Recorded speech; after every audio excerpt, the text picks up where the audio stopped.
Today we'll be talking about the wars and conflicts of the United States. The boys and girls of our school will be representing and honoring our veterans. Now let's jump right in. Today we have Connor, who is representing our first military from the Revolutionary War. I am a Revolutionary War soldier. The Revolutionary War was fought from 1775 to 1783. That was an 8-year war. When the 13 original colonies rebelled against the control that Great Britain held over us, the colonists declared independence and appointed George Washington to lead the militia in 1776. What was the war like for you? A soldier at this time did not have a proper uniform or training because most of us were farmers. Some of us were as young as 16 and others were as old as 60. We earned $6 per month, which is equal to $157 per year. In today's money, we may not have had much experience as soldiers, but we had a great leader. George Washington was a brilliant military man. One thing he did to win the war was to vaccinate his soldiers. That's right.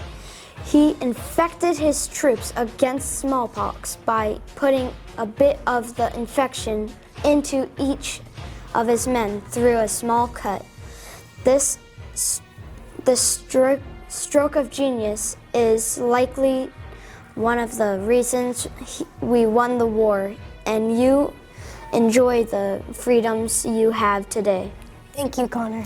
We have with us today Colin, who will be telling us about what it was like to fight in the War of 1812, which was our second war with Britain, which was 29 years after the war we won our independence from them. I am a War of 1812 soldier. The War of 1812 was fought from 1812 to 1814 because Britain blocked our trading with France when they were at war with them. The British were still angry that they lost the Revolutionary War, so they tried to get the Native Americans to attack us. So what is it like being during this war? We were beginning to look like real soldiers. We wore assigned uniforms and we were paid about $8 a month, which would equal about $210 in today's money. We didn't want to lose our new freedom, so when the British defeated the French and sailed into the Chesapeake Bay and burned down the White House and the Capitol, we were fighting mad. Wasn't that about the same time that our national anthem was written? Yes. A year later, when the British attacked Fort McHenry in New York, the commander ordered a 30 feet by 42 feet American flag to be flown over the fort so the British could see it as they attacked us.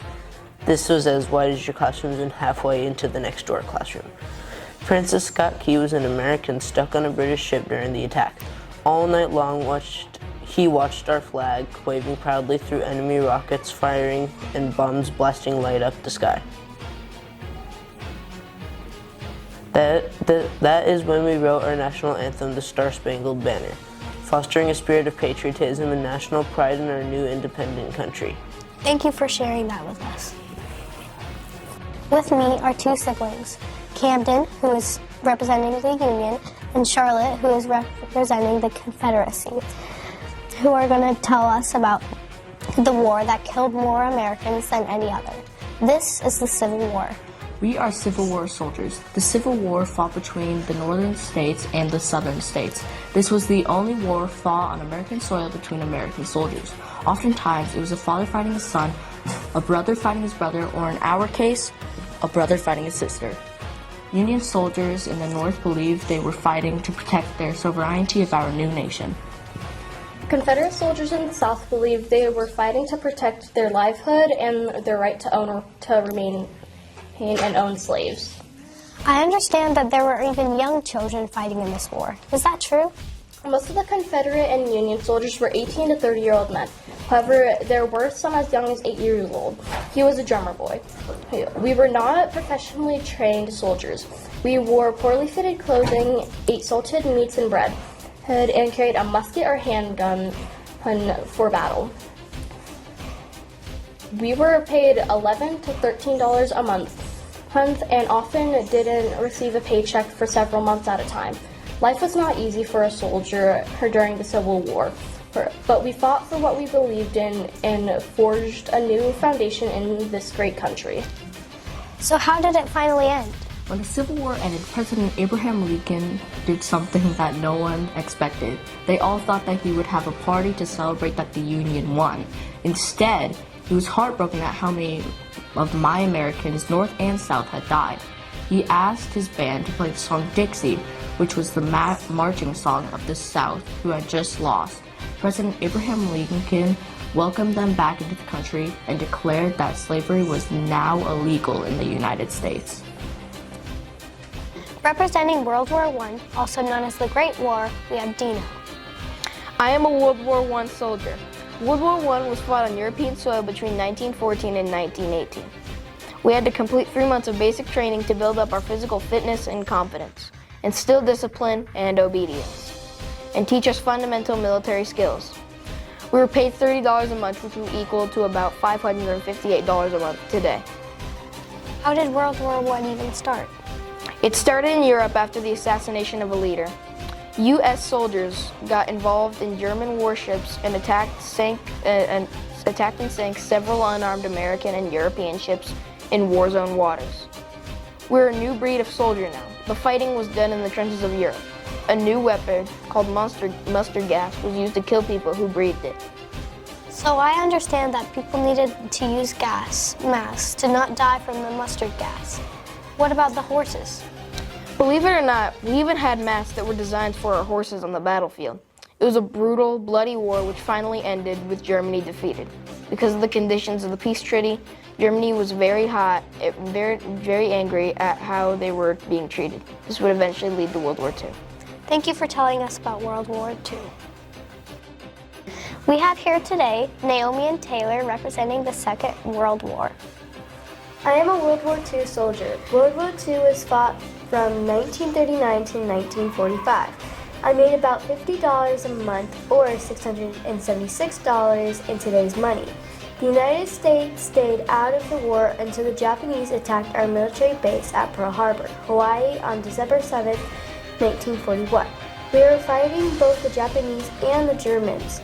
That is a war on both oceans. We did not know how long we would be there, and we were seriously outnumbered at the beginning, but we fought until we won.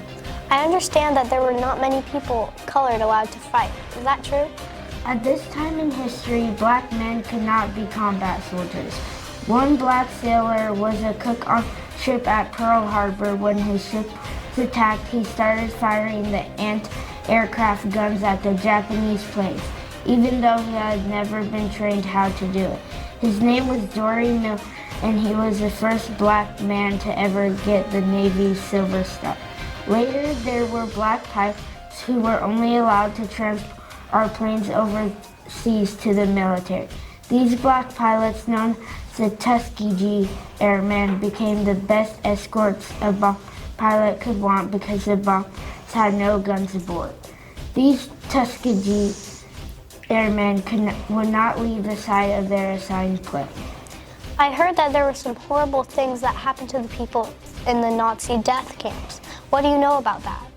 Our country was horrified to find out that Nazis had brutally killed almost 6 million Jewish and other people in their concentration camps. Nazi Germany was defeated after the D-Day invasion, which began June 6, 1944. This was the largest land and sea invasion ever launched. Many people have called these men and women the greatest generation. 3, 2, 1, action. Joining me to tell us about the Korean conflict is Jameson. I'm a Korean War soldier and a part of the force that occupied Japan after the end of World War II. The Korean War was fought from 1950 to 1953, when nearly 100,000 North Korean troops crossed the border that separated North and South Korea. South Korea's army could not stop the invaders until they reached within 30 miles of Busan, a vital South Korean seaport. By that time, General Douglas MacArthur had taken the command of a United Nations force. He was a brilliant military man whose leadership drove the invaders back to their border with China. However, Chinese forces entered the war, and once again, the United Nations forces were driven southward. We continued fighting for 2.5 more years, when an agreement was finally reached and the war ended. Was there a lot of fear about what might happen after this war? Yes, American officials were afraid that there would be a wider war with Russia and China, or even, as some warned, World War III. Although the war was over, a demilitarized zone, also known as DMZ, divided the two countries where the troops from both Koreas still stand guard against each other today. United States military forces are also permanently stationed in South Korea to assist defending the country. Wasn't this really started at the Cold War with the Soviet Union? Yes, and that went on for a lot of years until the Berlin Wall fell. The Korean War Memorial in Washington, D.C. says it best. Our nation honors her sons and daughters who have answered the call to defend a country they never knew and a people they never met. Thank you, Jameson. You're welcome. With me today is Braylon. He is representing a Vietnam veteran. I am an American soldier who fought on the side of my Vietnamese allies.